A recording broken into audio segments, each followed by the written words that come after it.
Hey guys, I'm Seid. I'm Mike. My name is Parker, and this is the Try Hard Podcast.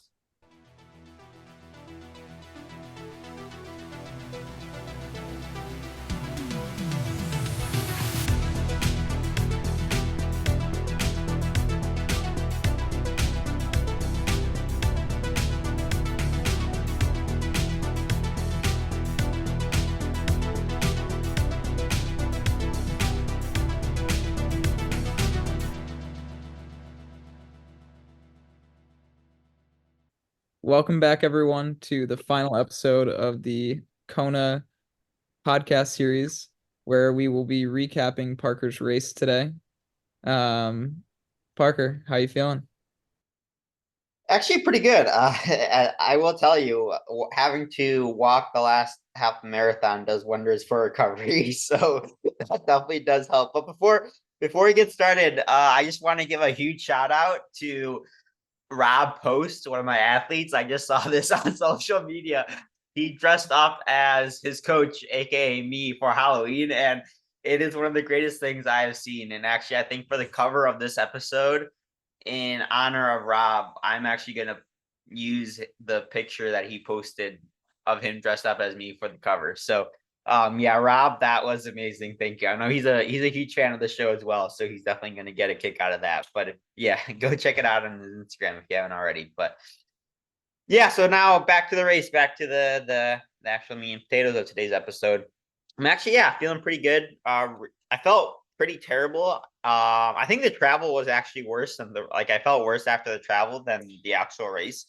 I was a little bit sore, but thankfully I don't think any long-term injuries or anything like that.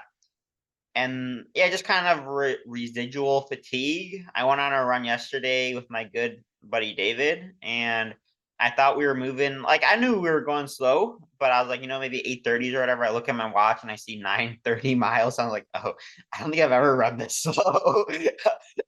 So I just feel everything feels a little bit slower than it should right now. But besides that, yeah, feeling not too bad. Hey, you worked out today as well, right? You did like a mini run and swim and stuff. Yeah, we swam. So today is Wednesday. We did easy swim, just 2,000 yards. Finally got back in the sauna. Was hoping for a classic sauna battle, but sadly I was in there for 20 minutes and no one came in. So the lonely sauna set, but very happy to get back in there. And then I didn't really know. I wanted to go for a bike ride, but I didn't want to sit on the bike, and so I ended up going to the gym for a bit, and then end up going for a run, and then an easy bike too. Yeah, today. So yeah, just a bunch of easy volume, and it'll probably be relatively easy until I don't know end of next week. I think we might bring back some intensity, maybe even earlier though, because I'm feeling better than I usually do after an Ironman, and I think I usually find the faster I go on the run, the worse I feel after, because I think that the run has the biggest toll on kind of recovery and whatnot. So do you want So, should we start off race morning for everything or what were yeah, you like? or I was gonna say, even like the night before the race, like you were on a pretty early bedtime, early wake up schedule several days before the race. So, what'd you do the night before the race? Like, I know you went to bed, what, like 5:30-ish? Yeah, I was in bed, I think between like 5 and 5:30. That being said, I don't think I actually fell asleep until if I so I woke up at 2 and I got 5 hours of sleep. So that's what 9. So I was pretty much in bed for about 3 hours or so without falling asleep. I just Wow. just it wasn't necessarily like it wasn't one of those nights, or it wasn't one of those things where like my heart rate was super high and I was like super nervous. It was just like my mind was racing. I just kept thinking about different stuff and whatnot. And so yeah, I just couldn't get my I did try, actually I tried counting sheep. Just like one sheep, two sheep, three sheep. But I don't know. So but I ended up falling asleep, and that was like, even with I think I took some melatonin, and then I ended up popping another Advil PM and finally got to bed.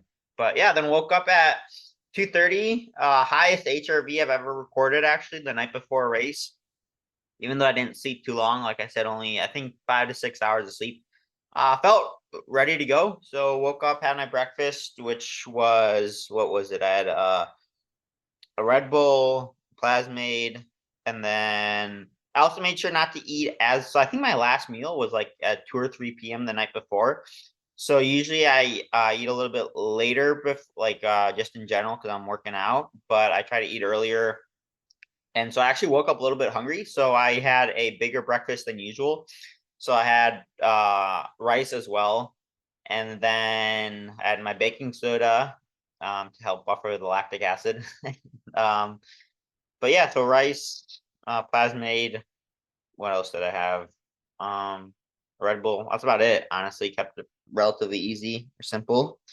And then and then I also had a bottle of, I think, 50 to 100 grams of carbs in there with about 2,000 milligrams of sodium and some beta alanine as well. So I was sipping on that in the morning. And yeah, got the transition, got everything set up, got the tires pumped up, ready to go. You couldn't take your bike you couldn't take your pump into the actual transition though, which that's the first race I've ever been to where you weren't allowed. So I actually had to give my pump back to my mom. Luckily, Mike recommended one of these pumps. He brought it with him to Kona. It's this little electric pump and I always thought that electric pumps, they never really work. I bought one in the past and it's kind of worthless. But this one is about $50 on Amazon, and it's definitely, I mean, Mike, you can attest to it as well. It works well. You just set the PSI, and as long as you screw it on right, have you had any issues with it since coming back home? No, it's been perfect, and that's the best part about it is the fact that it like actually screws on to your like. Mm-hmm. Well, I guess it's the Presta valve, the valve core, whatever. That doesn't. I don't need to get into the technical side of it, but it screws on. So like that Yeah. actually locks it in so that it does pump up correctly. One thing I will mention, I was a little bit nervous for my bike because I noticed so Thursday night to Friday night, my front tire kind of deflated a little bit. And I was like, oh, I hope I don't have a flat. But I looked and there wasn't, I didn't hear any air coming out. So I was like, okay, hopefully it won't be too bad. And I pumped it up, went on my ride. I did like an hour ride the day before on Friday, and it held. So I was like, it must be fine. But I just got back from the bike store actually, and I think it was super low on sealant, and I think something was up with the valve core. It was like, maybe, I don't know, whatever the case may be. It had kind of like a slow leak in there. I don't think it impacted the race at all, but it was definitely flat by the time I got my bike back from transition. But I don't really remember riding thinking, oh, my front tire is flat. But I was a little bit nervous about that, but I don't think it really impacted the race at all. But anyway, so we got to transition, got everything set up, ready to go. So what time did you get to transition? Like 5-ish or? Yeah, right around. I think it opened at 4:45, so between 4:45 and 5, and then the pros started at 6:25, and we started. Well, I was lucky; I was in one of the first waves, so I started at 6:40. So yeah, lined up, got everything ready to go, and then kind of had to wait in line for a while, but yeah, it was fine. Do they allow a practice swim? No, but you kind of have. I don't know if you want to call it a practice swim. You have to swim out to the start. So you actually have to. I actually had to tread water for about almost 10 minutes, I would say, before the gun went off, and so that was something different. And so yeah, the pro started. And then, so if we were to start at 6:40, they probably let us into the water between 6:25, no, probably 6:30. And so then you kind of swim out. You swim, I don't know, 1 to 200 yards out to where the guys are on the surfboards or whatever. And then, yeah, you tread water for 5 to 10 minutes, which, I was thinking to myself, man, I should have done some sets in the pool, treading water and then starting from the deep end, because I've never done that before. But I lined up with if you guys know Caden Lieto, he's a really fast swimmer, 53-minute. He ended up swimming 53. So I was like, I'm just gonna see how long I can stick to his feet. And then I think I lasted about 20 seconds. So I was like, I could probably go, but I was oh, this is not a good idea. So yeah, I let it. So anyway, I guess we can go to the race start. The cannon goes off or the gun goes off, and we start swimming. And actually, I didn't feel like I was going that fast, but I felt good in the water. Like I felt good technique. I didn't feel like I was pushing too much. I did find some relatively good feet. For the first, I'd say, yeah, I think for the first, let's see if it was 2005 for the first 1700 yards, I was on relatively good feet. And then I kind of lost them before before you turn around the boat. So you swim out to a boat and then you do, it's like a long rectangle with really skinny, and you got to swim like, I don't know, 100 yards around the boat. And what I didn't realize is there's also a rope line that runs parallel to the boat. And but it's on a slight angle, I think. And I kept getting clotheslined by the rope next to the boat. And so or not really clothesline, but I kept kind of running into it. So I'd swim, and then the rope would kind of hit me, and then I'd have to, because I thought it was, straight, like perpendicular or whatever, but I think I was swimming perpendicular and the rope was on a slight angle. At least I think so. So whatever the case may be, I ended up having to stop a few times to not keep hitting the rope. I actually almost thought about swimming backwards or backstroke a few times just so I could say, hey, I swam backstroke. I feel like a real swimmer.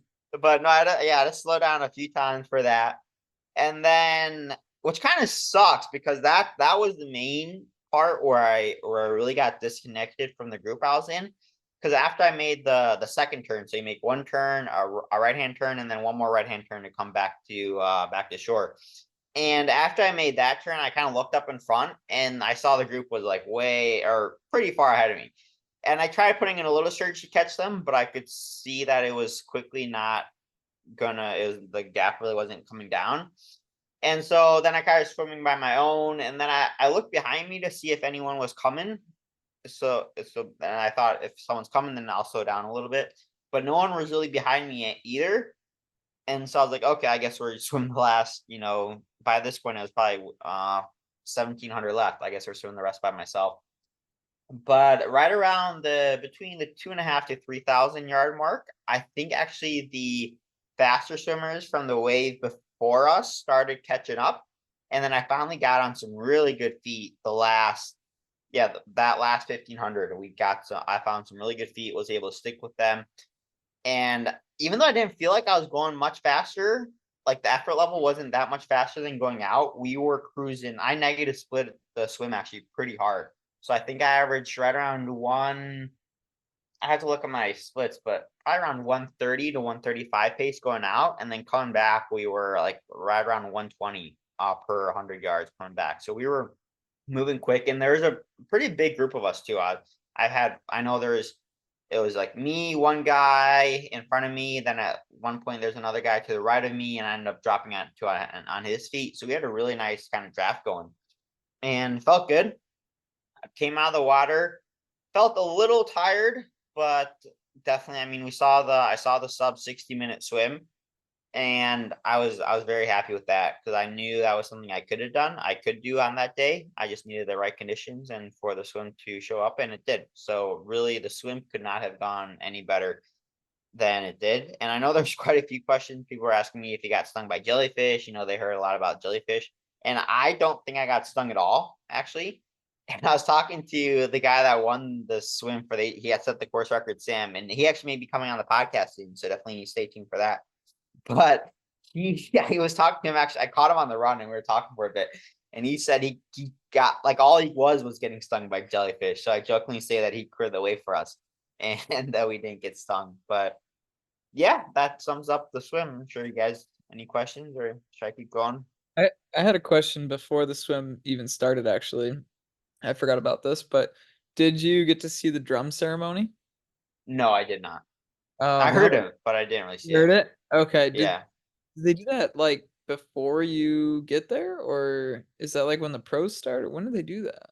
I think that's when I Honestly, I don't really. All I remember is like the announcer saying, "And you guys hear the drums," or "Here goes the drums," or something like that. But I Yeah. don't really know. I do remember. I didn't kick probably the last 700 yards because my hamstrings were like I could feel them about to cramp so hard.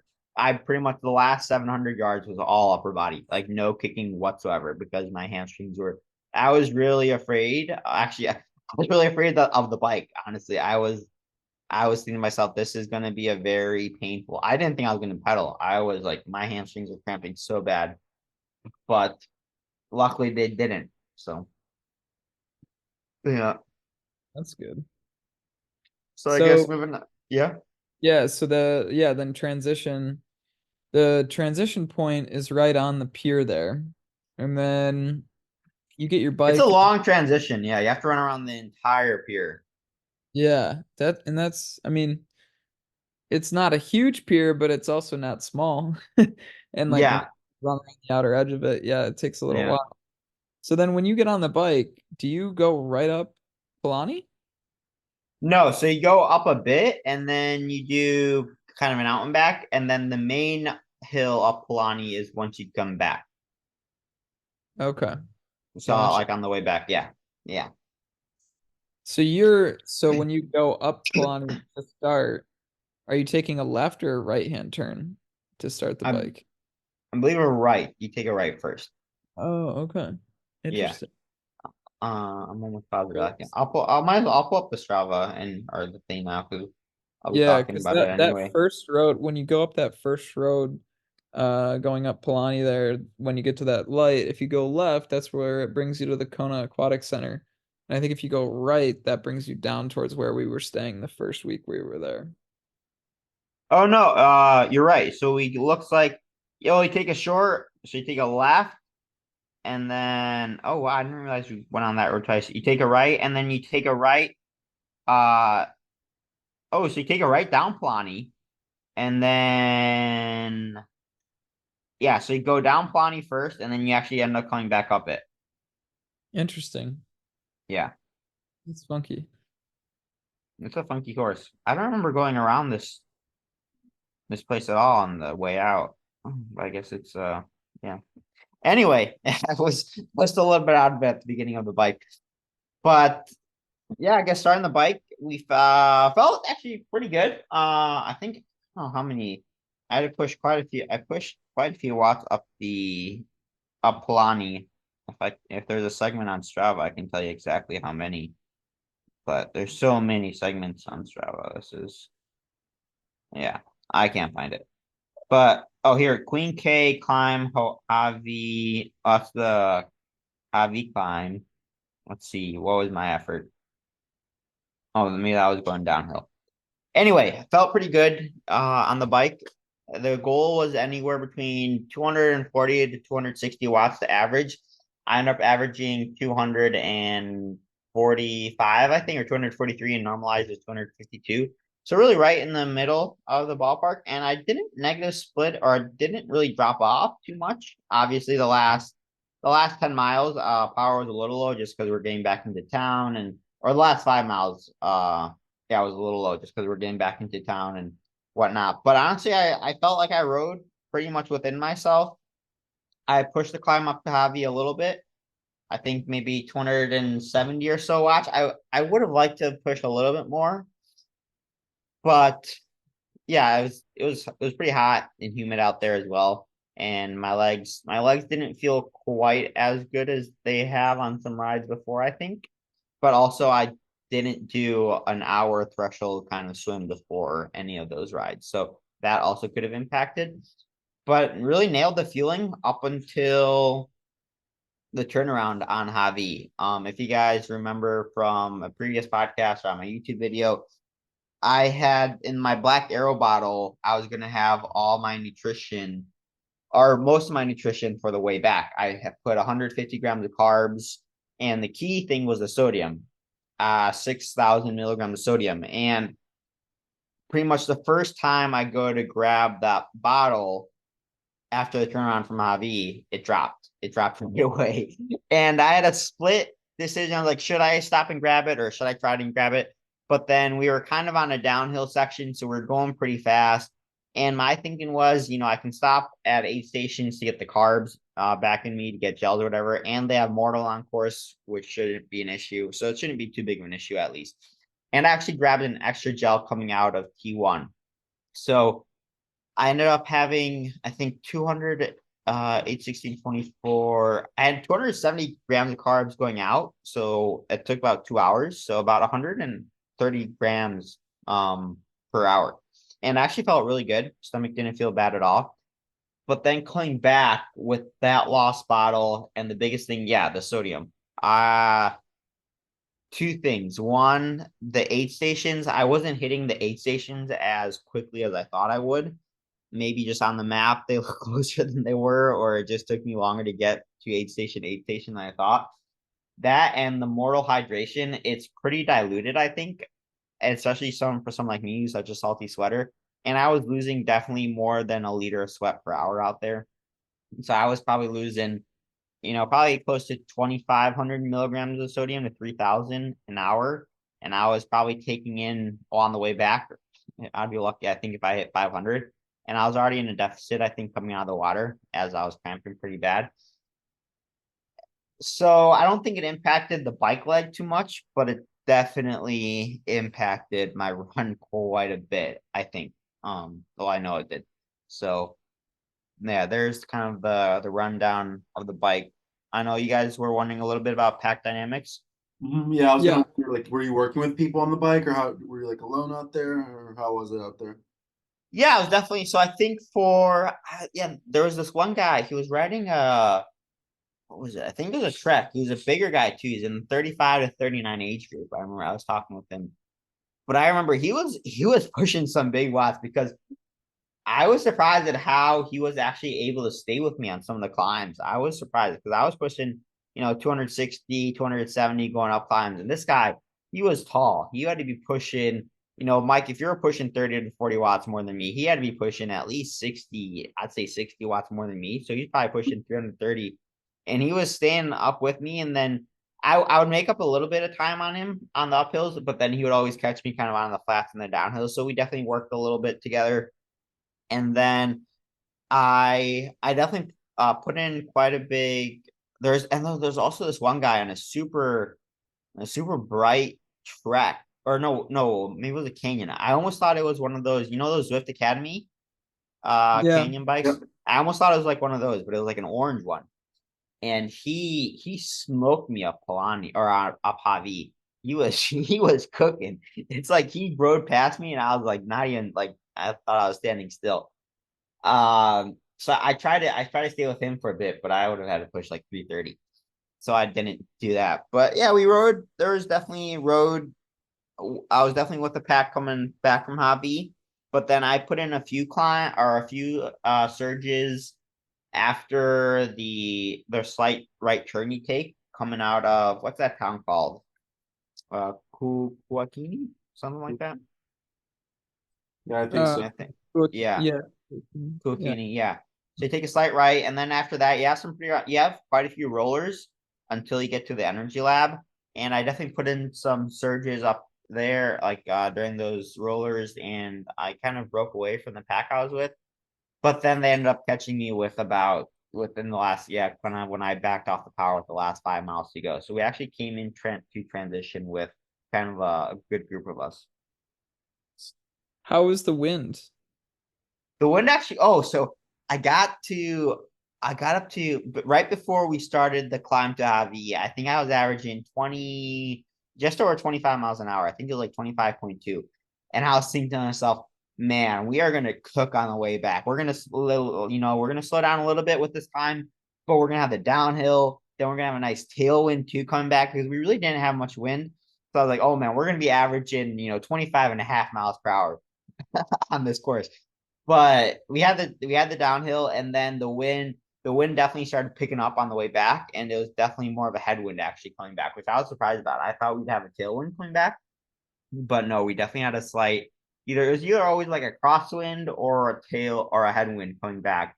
But it wasn't anything. I think the winds at Texas were worse than what it was at Kona. So it was definitely there, but it wasn't horrible. The worst thing, honestly, I remember coming back was the heat. I remember a few times I actually cracked. I pulled down my visor just a little bit so I can get some airflow in my forehead, just because I was getting so hot. Mm-hmm. Wow. But yeah, that's pretty much wraps up the bike. And I will say I came into T2 the most salt I've ever seen on my body. Like the bottom half of my bib was like white. It was there was so much salt. It was I was incredibly salty coming back. So in T2, did you take extra salt or extra fluid that you lost so much salt on the bike, or? Yeah, so I'm sure if you guys remember, Mike said last time to, he always put salt or whatever in a little plastic baggie, and then you can grab it with you on the run, which is a great idea. And I'm sure it'd work great if you remember to grab the baggie in T2, which I did not. I had my nerd bottle out and my 2 bottles. I had 1,500 milligrams in each of my nerd bottles. And then I had another 1,500, I had 2 more nerd bottles at the special needs, which was, I think, mile 15. But yeah, I forgot the raw salt in transition. Yeah, so I forgot that. But I grabbed everything else, put the belt on, started running.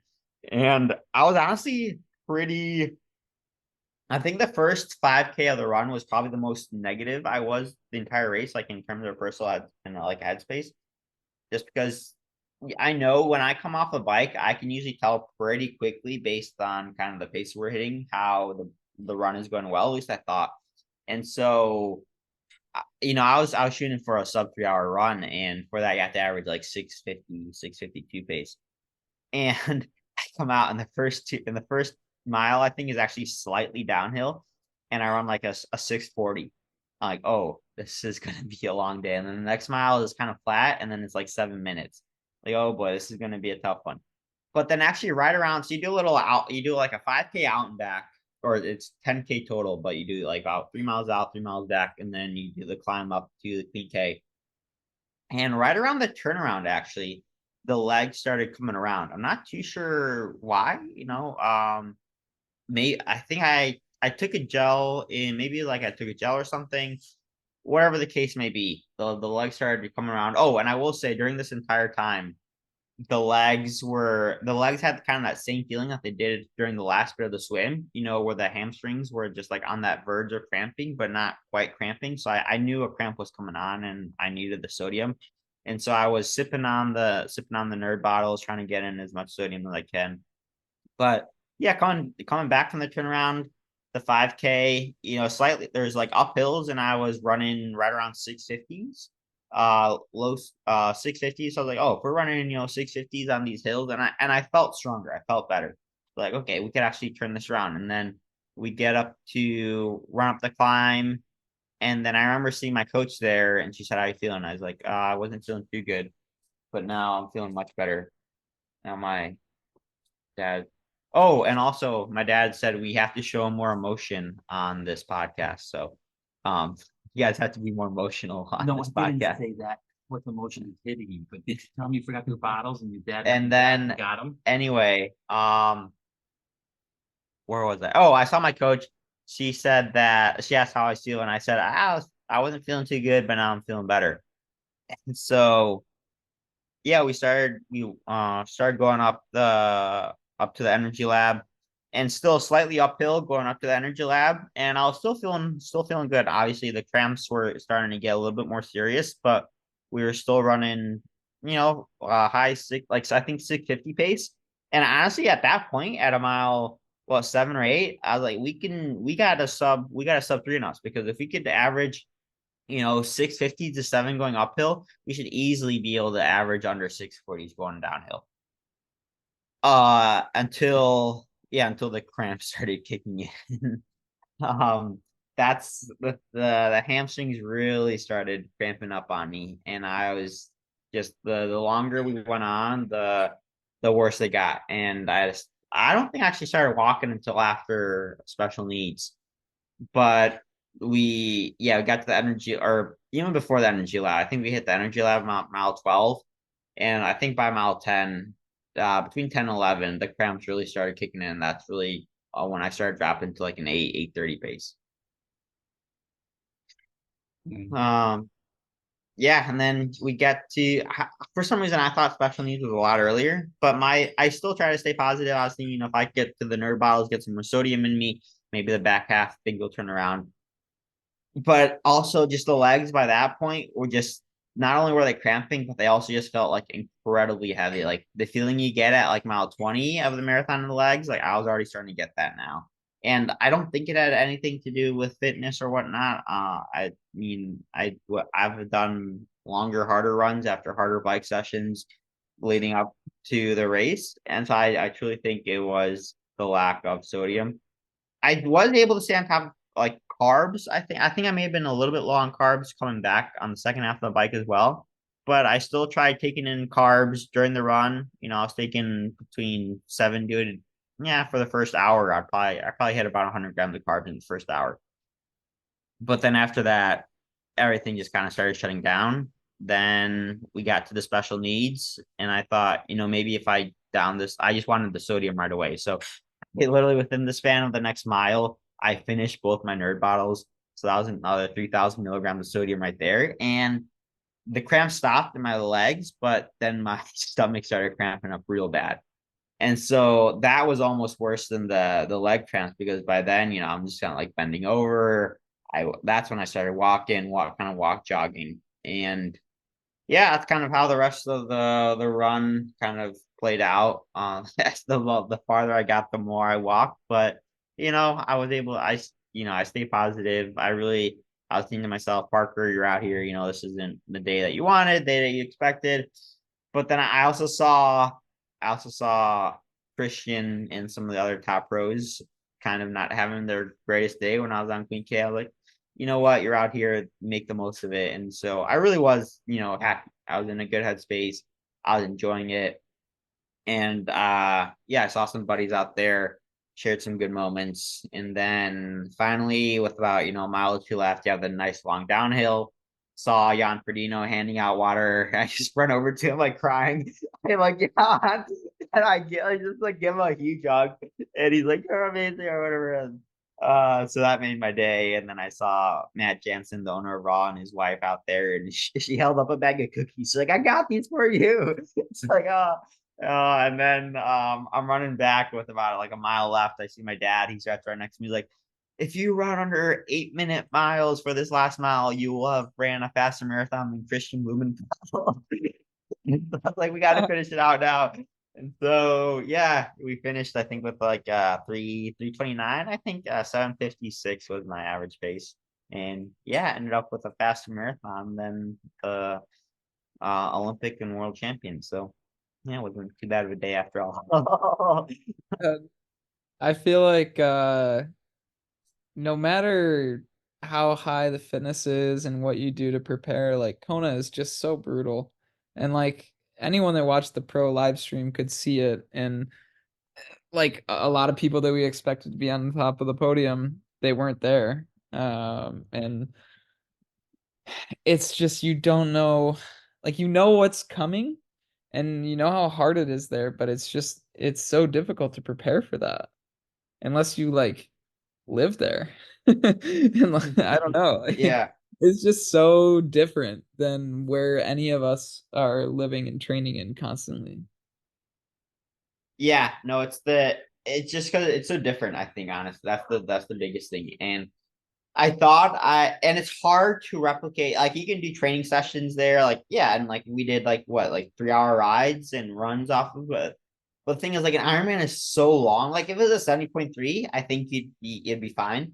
But yeah, with the Ironman, it's such a long day out there that, like, with me, maybe it was a sodium, maybe it's something else, but you truly don't know how your body is going to respond until you do it out there. And that's just the way it is, I think. And it's definitely a great learning experience. And it's definitely one of those things where I guess kind of post race thoughts, looking back on it.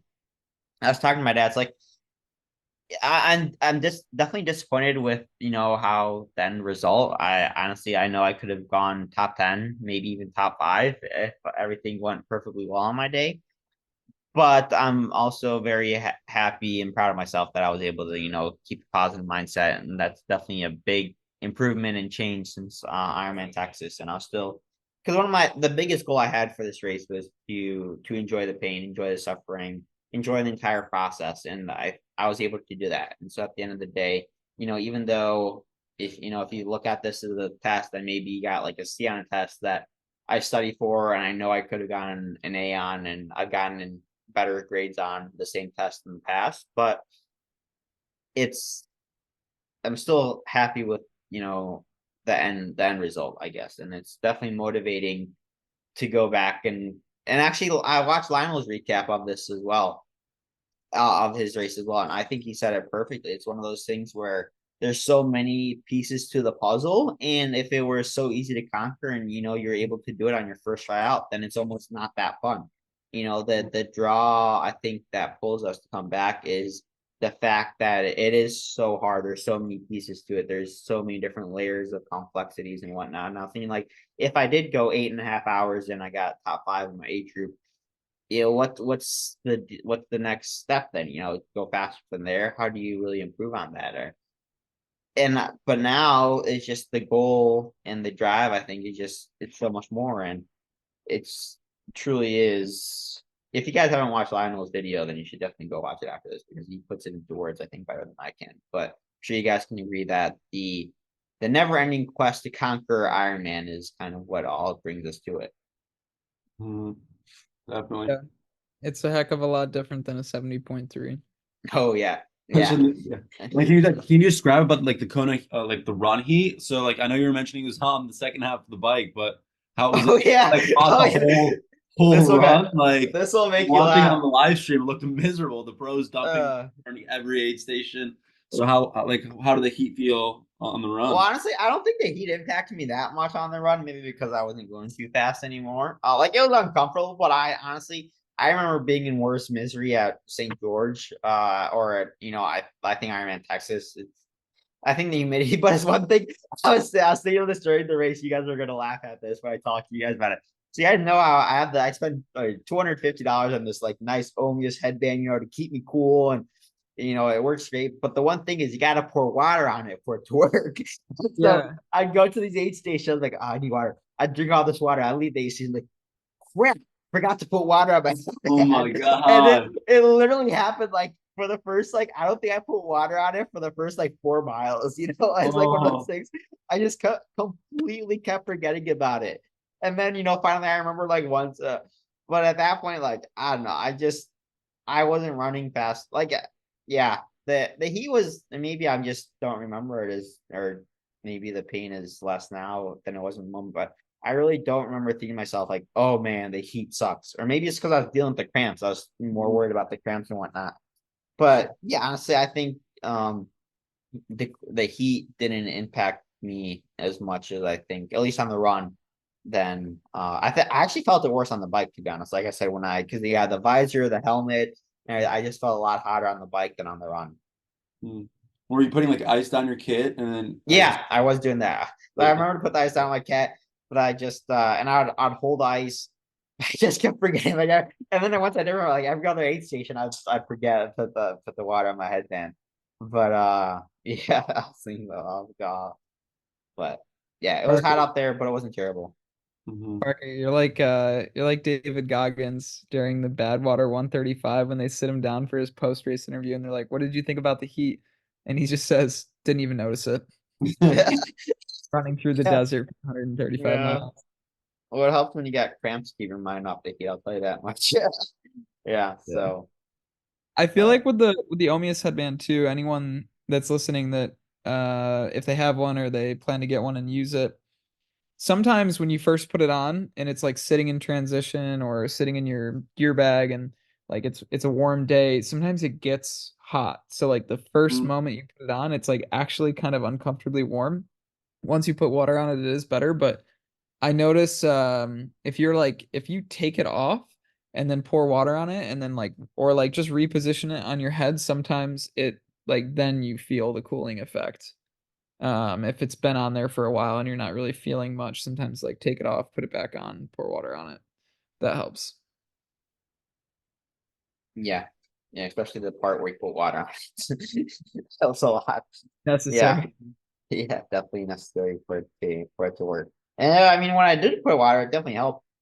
But yeah, the biggest thing was the cramps and lack of salt, definitely. But Mhm. yeah, it is what it is. So at the end of the day, I think my final finishing time was 9 hours and 11 minutes, and I think 18th place overall. And I think my best position during the day, if I remember, I think at one point on the run I was like eighth, something like that. Was I ever top 10? I think. Yeah. Yeah. So yeah, I didn't want to mention that to you until we got to the podcast, but I was gonna ask you, like, did you know your position out there or no? Yeah. Actually, and so I'm not sure how accurate maybe Matt or Chris was just trying to keep me in a good headspace, but he said like even after like even I don't know mile 12 or 13 before I really started walking, he still said I could run my way up to 10th, that they're all slowing down. And he's like, I was thinking to myself, well, he better not be looking at me because I'm slowing down even more than they are. But You were so I was glued to that tracker, and I know Seid was too, but Mhm. all the way up until about the 16-mile mark, you were holding steady in 8th place, and you were only about 2 minutes back from top 5. Yeah. So, like through that point, you were still holding good pace and like passing people. Um, so like in our mind, we're watching this, and the next update is like mile 18, and I think there was an issue with the tracker at mile 18 because like almost everyone it wasn't updating. So then it was like, okay, mile 18.7 was the next update, and I'm sitting here thinking like, this is the longest like 2 miles of my life right now. Like I really want to know, like, is Parker gonna run up into like close to top 5? Because like I was like, once he gets back to the Queen K, he's got a little bit of like some downhill rollers until he gets to the Iron War hill, yeah. and maybe he can make some time up. And then we saw like that, like I was, my first instinct was like, oh, maybe he stopped to go to the bathroom, or maybe Oh, I he did have to. I did. At that point, I think I knew my pace had fallen off so much. I was like, I could pee myself again, or I could just go to that porta potty over there. So I ended up just going to the porta potty. I was tired of peeing myself. yeah. That's what my thought was, like either aid station, walking through, like just taking as much time as he needs, or just like going to the bathroom or something. And Yeah. and yeah, but like still, he still raced like really well. So Mhm. Still really, really well. Yeah. Yeah, no, it is. It is what it is. And definitely, it's motivating to know that like I could be like top five. I yeah, like Yeah, you're I right have the there. definitely yeah. I was like I am right there, and I think things just went a little bit differently. I don't grab my bottle. I don't take 3,000 milligrams of sodium in the span of a mile. I could definitely be up there, competing with the best of the best, and that is it's motivating to know that. And it's definitely it's definitely put a good. I'm not sure what I'm trying to say. It's good to know going forward that I am on the right track, and I think for Nice and then hopefully 2026 Kona, result will be a little bit different.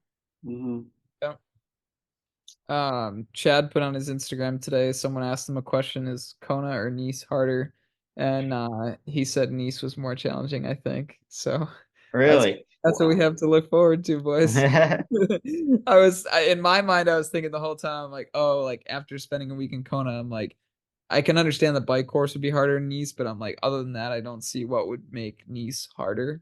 But I guess maybe the bike course is so challenging that it Yeah, the just, bike is so hard that it's stuck. Yeah, he said the run is Well, I easy, don't know.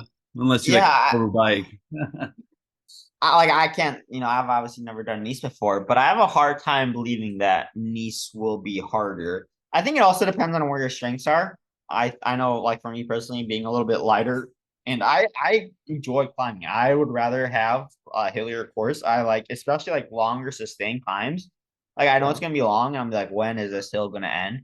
But I almost like prefer that. And then especially with the run too, the run at Kona, it's not too hard. Like there's hills and that makes it hard physically, but more mentally, just because, especially coming back from the energy lab, that really makes it tough. And going the first half of the energy lab when you're still going out, that just feels like forever. And I just remember kept thinking to myself, where is this aid station? Where is the special needs? Where is this turnaround? It's like it kept taking forever. And with in Nice, with when you have the kind of like the 5K out and back, you're there the whole time. I mean, you're never more than 3 miles away from the finish, and you got fans and everything. And so I think that would make it easier. yeah. Mhm.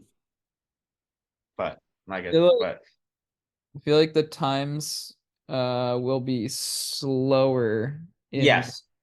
because of that bike course, but yeah, I just It's like you're really pushing power the whole bike course the first 3 quarters, and the last quarter is like really hard descending. So like most people are gonna slip, like you're not pushing power, so you can recover, which is great. But a lot of people aren't gonna really be able to attack that like the descents unless you go and like learn the course, because apparently it is like really scary if you don't know like what you're doing.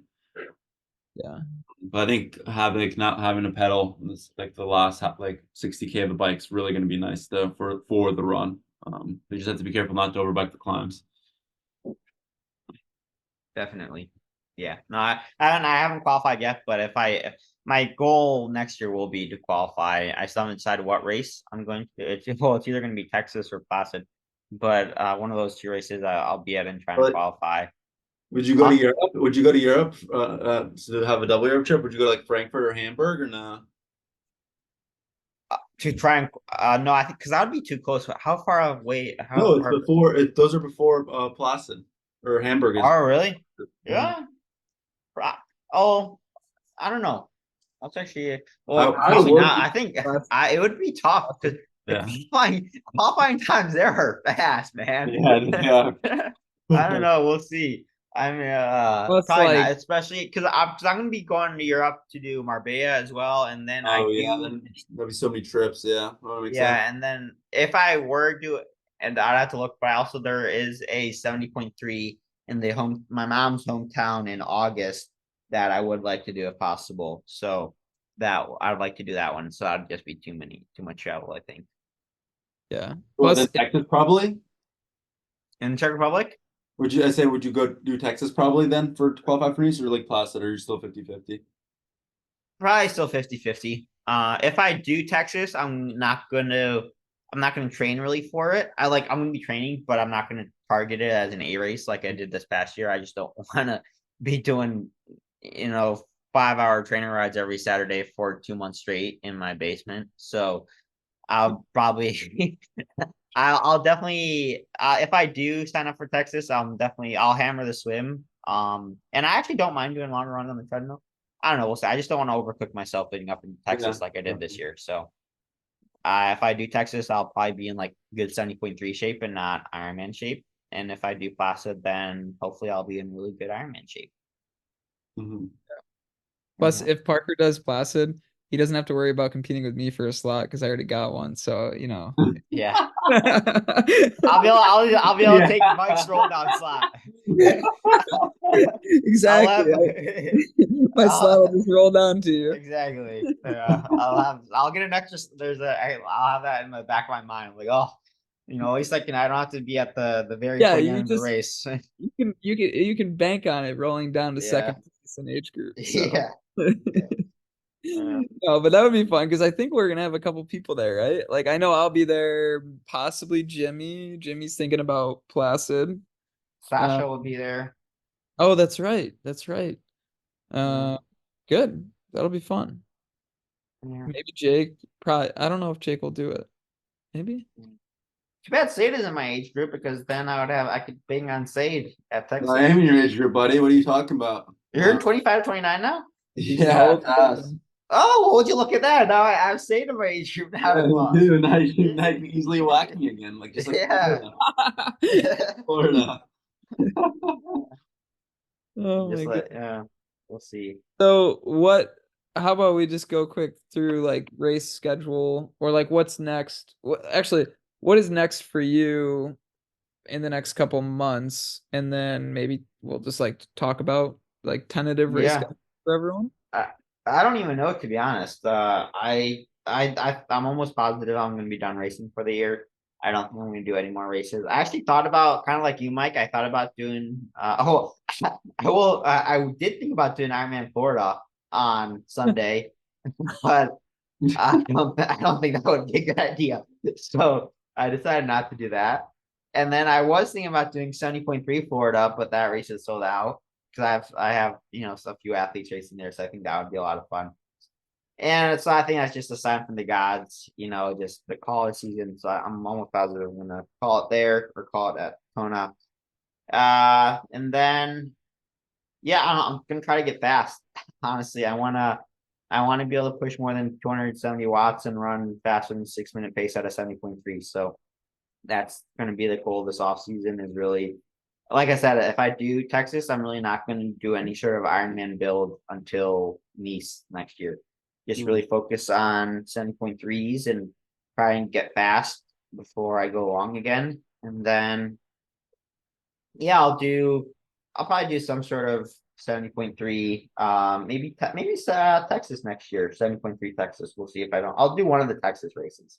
I'll either do Galveston or Ironman Texas, and then yeah, I don't know. We'll go from there. You're not Nice, gonna do Clash obviously. Daytona? I know you're texting me. You wanted me to do Clash Daytona. I thought about it, but I don't think so. That's unless like I'm gonna start training more realistically at the next week, probably start bring back some intensity. And unless I have some great sessions or I'm feeling super good, I don't think I'm gonna go there. Just because, yeah, we'll see. Yeah. But probably not. Yep, but I think that's about it for. Oh, I do want to give a huge shout out to all the people that came up to me during either before, after, or during the race. That came up to me and said, "Oh, we love the YouTube or we love the podcast." And that was just super cool. Just seeing, hearing all the fans, it almost makes me feel like a mini Norwegian or a mini Lionel, some of that mini YouTubers. So that was one of the highlights of the trip. I think definitely seeing or meeting all the fans and all the support, and that was super cool. So big thanks to everyone that did that. And in the future, if you ever do see me, definitely don't be afraid to say hi to me, Mike, or Seid. I know we all appreciate it when we hear good things about the YouTube channel or the podcast. Definitely. Oh, and I know I had a few questions. People asked me what the post-race meal was. We were going to go out for some sushi, omakase, but all the sushi places were closed on race day because of the race. And so ended up I ended up eating half a jar of peanut butter and finishing off a thing of cottage cheese and went to bed. I was so tired. Nerdy enough? Was it nerdy Yeah, enough? yeah, it was Which a dirty flavor? one. What flavor? It was a good one. Ooh, it was what was it? Was it a brownie? It was a brownie. It was like a Oh, delicious. chocolate caramel brownie one. It was really good. Yeah, that's so great. I finished that. I had a thing of cottage cheese out of to the Tatums, and I went to bed. I was like, yeah, I didn't want to be there anymore. I didn't want to be out there. So yeah. And then I had a crumble cookie the next day and my pint of Halo Top the next day. So we got that in those. But yeah. Nice. Oh, and speaking of food and sodium loss and whatnot, I just had the pickle witch from Jimmy John's. That'll be our nutrition thing of the day. We were talking about this before the podcast, but for those of you that don't know, Jimmy John's just came out with a new sandwich that is called a pickle witch, and you replace the bread with the pickle. And it sounds kind of bad, but my dad and I both tried it and we were pretty surprised. If you guys like the pickles, and yeah, go ahead and try it. But it's also good for it'd be really good after a sweaty session. I needed one of those on the bike. That's what I needed. I needed to put a pickle witch in my bottle cage. get some sodium in me. So you didn't bring any pickle juice or like the shots of pickle juice with you for the race? All right, so we are back. We had some technical difficulties, but we are back. So Mike, what were we saying about pickle witches and biking? Yeah, the pickle juice, like the shot of pickle juice. You can get it on the feed. That stuff is like the best. So I actually had a packet of the right stuff. You guys know that packet has, I think, 1,700 milligrams of sodium. It's like a little packet, and I actually took one of those on the bike too. But as like I'm losing, yeah, if I lost close to 7,000 milligrams of sodium, I'd say on the way back from Javi, and even with that, so that's 1,700. Then maybe I got in an extra 1,000 if I got lucky at the aid station. So that's 2,700, and I'm already kind of redlining from being in a deficit from coming out of the water. So it just wasn't enough. Yeah, definitely lesson learned. Next time in Kona, pack more sodium than think you need. And also, I probably would not have replaced the arrow bottle or my water bottle holder with an arrow bottle just on the down tube, just because not only because I could hold more, but honestly, only being able to have one bottle of water from aid station to aid station, it wasn't enough. And so being able to grab two at an aid station and being able to go through two bottles of water would have been would have helped a lot, I think, during the bike. Were you also cooling yourself with water as well? Yes, which is yeah. So and that's another thing. I tried to. If you had 2 bottles, you could do a bottle of water and a bottle of Coke or a bottle of something. Where since I only had 1 bottle, I had to pick and choose kind of. What I tried to do was at the very beginning of the aid station, get some water, pour some water on me, and then throw that, and then near the end of the aid station, either grab Coke or Mortal. Hmm.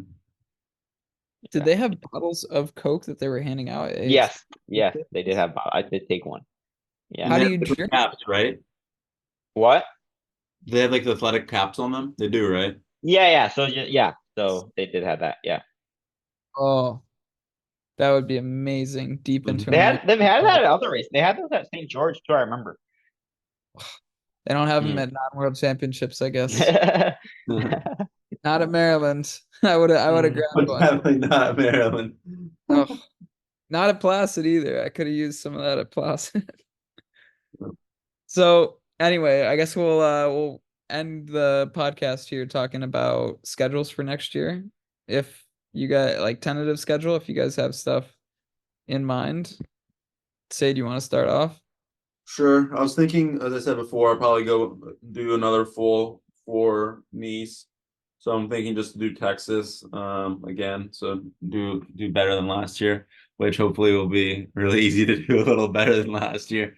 Even if I can go 5 minutes faster, I'll be happy. So that's the goal, going to Texas. Then probably do Eagleman, get some top end speed, and then full just build to Nice after Eagleman. So I think that's my tentative schedule, but we'll see.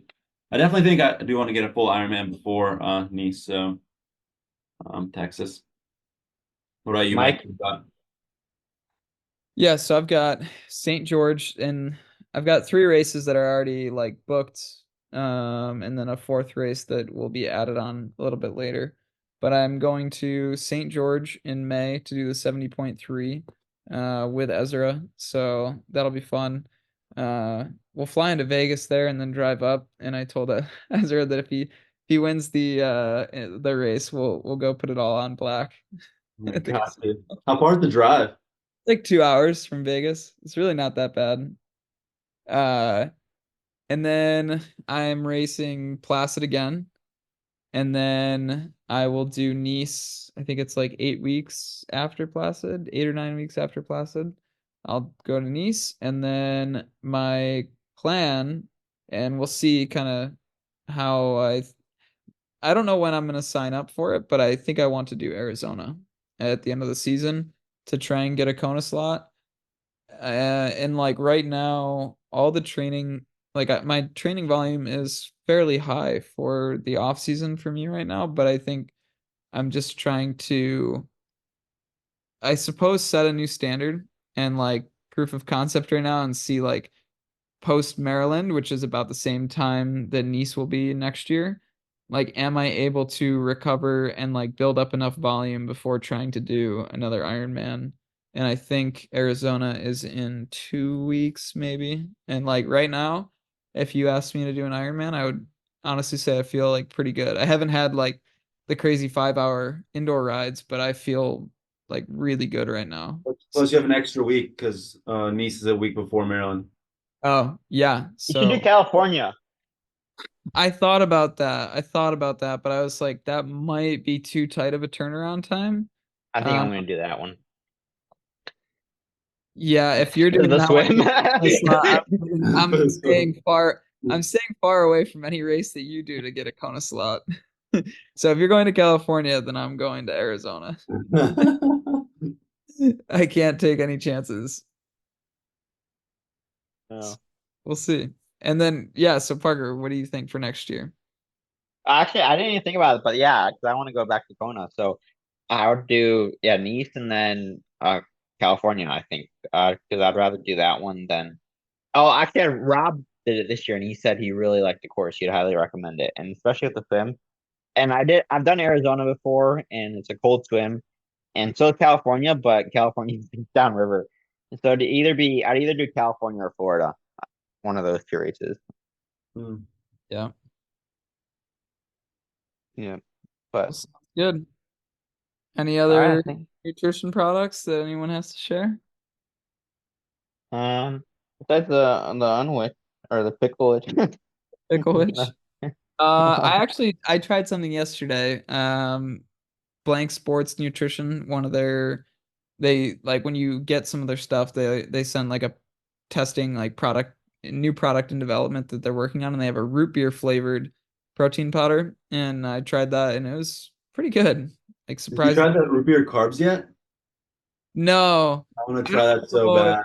I don't know if it sounds cool, but I don't know if that's something I would want biking.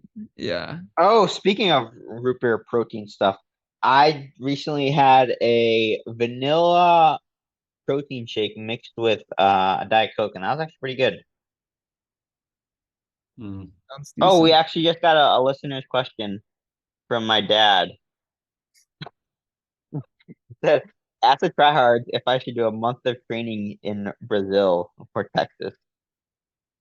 He's doing I, Texas? no, if I should do a month of training in Brazil for Texas, because it's Uh, somewhere there. Because we have a family friend that lives in Brazil, so I could go stay at his place. maybe, Sick. maybe. Yeah. Do a heat prep, see if it works. Yeah. No, I think I'm gonna stay home. Also, guys, speaking of the Kona qualification, so 2026, I just go to Australia. Yeah. So just Yeah, go to Australia, just get that slot, no one takes it, and then you're just yeah. easy ticket Yep. to Kona. It'll be like a fun year of travel. Go to Australia, then go to Kona. Two nice destination Ironmans. When You is know, but isn't that at the, like early? Isn't that the early season race? Yeah, it's an early season race. It's like Texas. It's like right after Texas, I think. Oh, I think Seid, maybe I'll what is join it? you. Maybe I'll 4 or 5 join you weeks after there. Texas. That's a Yeah, long trip though. yeah, it is a long trip, but it'd be kind of cool though. I think it'd be cool. I've never been to Australia either. It's a long. yeah, I Yeah. think Western Australia is supposed to be a pretty fast race. Hmm. Uh, That'd be a good one. Huh. yeah. Something to consider. Yeah, Yeah. we gotta Comment we down gotta, below, guys. Should we go gotta have some or fun. leave us a Yeah. message if we should go to Texas or Australia? I Yeah. think if I didn't get a Kona slot in Arizona, or if I don't get one, I would probably go to Placid again in 2026. That's a Mm. fun race. It is a fun Not that race, not that I've done it, but yeah. and it's like driving distance for me, so that's always nice. Yeah. Yep. Well, all right, guys. You Think guys, that I think that's it, right? that's the Yeah. I don't know end of what's the gonna Kona be the next podcast. episode. Oh, I think the next one may be with Sam. That would be a fun one. The guy that broke the swim Yep. course record. We can get him on. Talk Mm. about talk about Australia. He's from Australia. We could have him Yeah. on and talk about Australia. Yeah. Yeah. And we'll have Ryan Cade on as well to talk Oh about yeah. Ironman California. That would be a fun one. All right, guys. Well, hope you enjoyed it. Let us know what you guys want to hear next. We got a bunch of off season to talk about and talk triathlon stuff about. So definitely keep us updated with what you want to hear. And see you guys in the next one. Yeah, see you guys. Thanks for listening to this week's episode of the Try Hard podcast. If you enjoyed it, we'd appreciate it if you could share with others and leave us a 5-star rating on Apple Podcasts and Spotify. If you have any questions or comments for us, you can either DM us on Instagram, leave a comment on YouTube, or message us through the Spotify app. Lastly, I'd like to thank the sponsor of this week's episode, the Naperville Acupuncture Center. If you ever find yourself in the Chicagoland area and are dealing with some aches and pains, I cannot recommend Frank and Angela enough. They do an amazing job over there, and I promise you will leave feeling so much better. Thanks again for listening, and we'll catch you guys back here next week. Also, I was wondering, is it Lars that passed Parker? It might have been. 'Cause he has that orange Specialized. Yeah, because it's specialized. Yeah, that might have been Lars. That's And pretty. it is the Zwift colorway, and Parker was saying like Swift Canyon, so it might have been that one. Yeah, Parker because goes he rides the Zwift specialized. Mm-hmm. It probably was Lars, to be honest. It had to have been because I think he biked the 406, right? Or something crazy like that. Or was it? Yeah, something I mean, he's so strong on the bike. I mean, he's doing the same power that the pros are doing. Mm-hmm. He did in, what was the race that he broke the record? He held like 290 plus watts No, normalized. Dan, no, he biked to 421, but that's still moving, bro. Yeah, I mean, I had to be close to the top age grouper. It was 37th, but it was the first in 35 to 39. There's Parker. We're back. My computer died, but I